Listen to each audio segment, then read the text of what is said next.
Hi friends, আজকে আমরা যাচ্ছি বিষ্ণুর পম্পার বাড়িতে যাচ্ছি। পম্পার বাড়িতে চলে এসে বিষ্ণুদার বার্থডে বলে বিষ্ণুদাকে সারপ্রাইজ দেবো।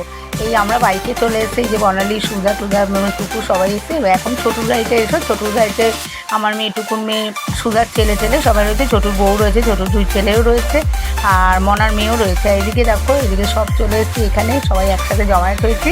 এইবার আমরা ছোটো গাড়িটা রেখে আসলে আমরা পম্পার বাড়ির সামনে একদম গেটের মুখে চলে এসেছি। দেখো সবাই দাঁড়ানো রয়েছি। এবার কেকটাও নিয়ে আসা হয়ে গেছে। সে কথা সব কিছু দেখে সাজাতে কেকটা ঠিক করে রাখলো। এবার আমাদের ওটো সমস্ত সব আপাদা সবাই, শেখরদার সবাই, ছোটু সবাই মিলে, ভানুদার আমাদের সবাই মিলে এই ঘরে বসছি। এটা হচ্ছে বিষ্ণুদার ঘর। রাজুদা রয়েছে, রাজুদা হচ্ছে বিষ্ণুদার ভাই। আর এই ঘরে হচ্ছে রাজার ঘর মানে বিষ্ণুদার ছোটো ভাই রাজা। এইটা এখানে বাচ্চারা সমস্ত বসে আছে। এবার সব আস্তে আস্তে কেক কাটা হবে।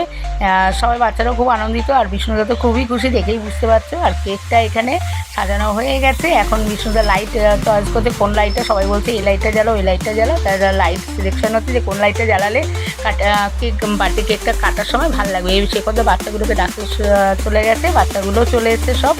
আর এই যে সমস্ত এত খুশি, বিষ্ণুদা খুবই আনন্দিত যে এত বড় একটা সারপ্রাইজ দেওয়ার জন্য। আর এদিকে পম্পা এদিকে সমস্ত রান্নাবান্নাও করে রেখেছিলো। আমাদের সমস্ত রাতে খেয়ে দিয়ে তারপর পম্পার বাড়ি থেকে যাবো। তা বিষ্ণুদা কেক কাটতে শুরু করে দিয়েছে। কেক দেখো কাটা হয়ে গেছে। বিষ্ণুদা খুব খুশি, দেখেই বুঝতে পারছো। আর এই বিষ্ণুদার মাকে কেক খাওয়ালো বিষ্ণুদা। এই যে সবাই মিলে খুব আনন্দ করা হচ্ছে। যদি তোমাদের ব্লগটা ভালো লেগে থাকে, আজকের ব্লগটা ছোট্ট একটা ব্লগ দিলাম, যদি ভালো লেগে থাকে তাহলে অবশ্যই লাইক, শেয়ার ও সাবস্ক্রাইব করে দিও। আর আমার চ্যানেলটাকে দেখতে থাকো। আমার চ্যানেলে যারা এখনও পর্যন্ত সাবস্ক্রাইব করোনি তারা প্লিজ সাবস্ক্রাইব করে লাইক শেয়ার করে দিও। টাটা। কেমন লাগলো তোমরা অবশ্যই জানিও কমেন্টে। টাটা।